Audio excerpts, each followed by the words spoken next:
प्रणाम गुरु जी। खुश हो बेटा। मैं बिहार बक्सर से आया हूँ। मेरा नाम मनोरंजन प्रसाद सिंह है। एक्चुअली गुरु जी, मेरी माँ पिछले 1 साल से बेड पे हैं। वो एक्चुअली एक तरीके से बोल नहीं पाती हैं, उनका दिमाग नहीं काम करता है, उनका जो खाना है नाक से फीडिंग होती है उनकी। मैंने बहुत जगह ट्रीटमेंट कराया, दिल्ली में एम्स में हर जगह ट्रीटमेंट हुआ। डॉक्टर बताते हैं कि ठीक हो जाएंगी, दवा ऐसे चल रहा है, लेकिन अभी तक कोई भी डॉक्टर ये नहीं बता पाया कि ठीक हो पाएंगे नहीं हो पाएंगे। तो वहीं कामना ले गुरु जी आया हूँ आपके दरबार में, मेरी माँ ठीक हो जाए। अच्छा है, हम तो प्रार्थना करते हैं आपकी माँ ठीक हो। दरबार के नियम पालन करिए। जब पितर जाते हैं तो हल्का होता ही आदमी। तमाम समस्याएं ऐसी रहती हैं, जैसे पितर मरते हैं वैसे ही बना के रखते हैं। आखिरी सीन जी बिल्कुल, वो चल नहीं पाते, बेड पे हैं। अब मतलब वो समझ भी नहीं पाती हैं, ना सुन पाती हैं। ये समझ में नहीं आता उनका दिमाग काम कर रहा है नहीं कर रहा है।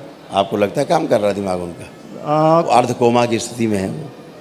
जी बिल्कुल, वो बेड पे हैं और बेड पे हैं और कुछ बोल नहीं पाती हैं, समझ नहीं पाती हैं। कह तो रहा हूँ कि अर्ध कोमा की स्थिति में है वो। जी जी बिल्कुल। कभी लगता है कुछ समझ रहे हैं, कभी लगता है नहीं समझ रहे हैं। हाँ जी, हाथ पैर। उसी को अर्ध कोमा कहते हैं। 1 साल से हैं बिल्कुल बेड पे। तो गुरु जी क्या तो डॉक्टर साहब ने क्या कहा, ठीक हो जाएंगे? नहीं, डॉक्टर साहब तो कुछ नहीं, डॉक्टर साहब कुछ बता नहीं रहे हैं। अच्छा, कुछ बता नहीं रहे, इलाज चल रहा है? इलाज चल रहा है, विश्वास है डॉक्टर साहब। गुरु जी बट हमारे जानने वाले भैया थे, उन्होंने आपके बारे में बताया तो मैं आपके दरबार में आया। ये भी कितना अद्भुत विश्वास है, कितना अद्भुत है विश्वास कि कुछ बता ही नहीं रहे कि क्या समस्या। इलाज फिर भी चल रहा है, ठीक भी नहीं हो रहे, फिर भी इलाज चल रहा है। कितना अटूट विश्वास है। इतना अगर अटूट विश्वास आप लोग ईश्वर पे कर लो तो बेड़ा ही पार हो जाए सब कुछ। लेकिन ईश्वर पे नहीं होता है। पहले भगवान बता दो हम ठीक होंगे तो नहीं तो हवन करें, नहीं तो ना करें। पहले बता दो हम ठीक होंगे कि नहीं ठीक होंगे, इतना क्लियर हो जाए तब हम पूजा वूजा करें, नहीं तो नहीं गुरु जी, ठीक होने की कामना से ही आपके पास आया हूँ। आपकी बात नहीं कर रहे हैं, हम एक कॉमन बात कर रहे हैं बेटा कि इतना अगर आस्था विश्वास ईश्वर के प्रति हो जाए जितना डॉक्टर के प्रति है। अंदर बिठा दो बेटा, अंदर बिठा दो, खोल दो, बैठो, खुश है, बैठी है ना। तो बेटा निश्चित रूप से जब ये हम हमारे पितृ रहते हैं और जब हम उनकी मुक्ति नहीं कराते हैं, फंसे रहते हैं, तो नाना प्रकार से संकेत देने की वो कोशिश करते हैं, है ना। जी गुरु जी। कि किसी प्रकार से हमारा मैसेज पहुँचे, संदेश पहुँचे, हम फंसे हुए हैं, बंधे हुए हैं और हम यहाँ से मुक्ति पाएँ प्रेत योनि से। जी जी गुरु जी। तो अपना संदेश देने की कोशिश करते हैं। जैसे पितृ की मृत्यु हुई होती है वो पूरा पूरा वैसे ही छप जाता है जब आदमी में, बिल्कुल वैसे ही बन जाता है, डिट्टो।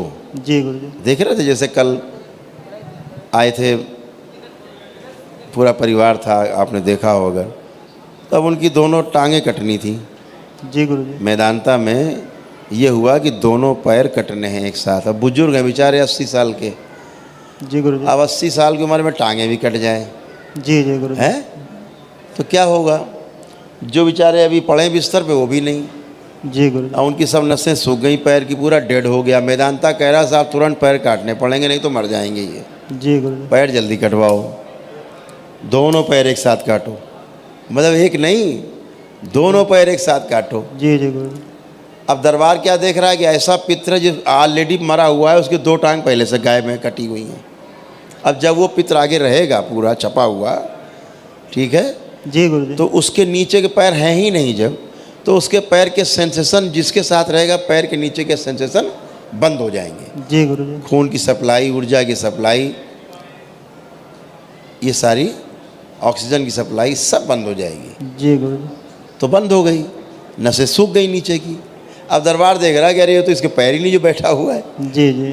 तो दरबार ने कहा कि बेटा ये 2 महीने में आपके ये हो सकता, आप करें प्रयास और स्वस्थ हो सकते हैं। जी गुरु। वो 1 ही महीने में चलने लग गए उठ के। जी गुरु जी, बिल्कुल मैं करूँगा। मैं अभी तो ये क्या होता है, जैसे पितृ रहते हैं आपकी बॉडी वैसे ही बन जाती है धीरे। कैंसर है तो कैंसर बन जाएगा आपको। जी गुरु जी। लकवा से मरा है पितृ तो आपको लकवा जैसी बीमारी, हार्ट अटैक हुआ तो वो हो जाएगा। आईसीयू में जाके मरे हैं तो आईसीयू में पड़े रहेंगे वो जाके। उनको शौक है आईसीयू में, ऐसे लेटे लेटे मरे थे, आईसीयू में पड़े पड़े मर जाएंगे। आप रोज़ देखते हो तमाम लोग वेंटिलेटर से, आईसीयू से उतर के आ जाते हैं दरबार की कृपा से। जी गुरु जी। जब वो दरबार की करते हैं नियम पालन, ईश्वर के प्रति आस्था रखते हैं, तो सब होता है बेटा। जी गुरु जी। गंदगी जाती है तो निश्चित रूप से तो अभी देखो कल पूरा परिवार आया था हंसते खेलते जी गुरुजी, हैं, तो वो एनर्जी निकली और वो चल पड़े थे। धीरे धीरे उनके सेंसेशन शुरू हो गए, क्योंकि अब वो खुद आगे आ गए, उन्हीं का शरीर अब खुद आगे आ गया, उनका जीवन, उनके पैर हैं, जी गुरुजी, वो हट गया जिसके पैर नहीं थे, सप्लाई चालू हो गई धीरे धीरे। जी गुरुजी, तो ऐसे ही होता है बेटा हर चीज़ में। तो इसमें मैं तो सभी से कहता हूँ कि आपके द्वारा हम तो संदेश देने की कोशिश करते हैं, कोई एक व्यक्ति खड़ा होता है समझदार जी गुरुजी, समझने वाला, तो हम कह पाते हैं ताकि लोगों तक संदेश पहुँचे कि ये ऐसी समस्या है जो दिखती नहीं लेकिन है, जी और हम झेल रहे होते हैं, कारण नहीं पता है अगर, तो 100% समझ लीजिए कि ये समस्या कुछ और है। जी गुरुजी, मैं समझ गया। तो अब डॉक्टर कारण नहीं बता पाए उनके दोनों पैर क्यों कटने हैं, बस की डेड है, जी, क्यों हुए पता नहीं। मेरी माँ को बस यही बताते हैं कि ठीक हो जाएंगे, अब दवा करते रहिए, ठीक हो जाएंगे, इनके दिमाग में जो प्रॉब्लम है रिकवर होने में टाइम लगता है, ऐसे ही बता यही मैं बार बार कहता हूँ, दिमाग में जब तक सूजन है जी गुरुजी, तब तक किसी की भी हैसियत नहीं है कि आदमी को ठीक कर ले।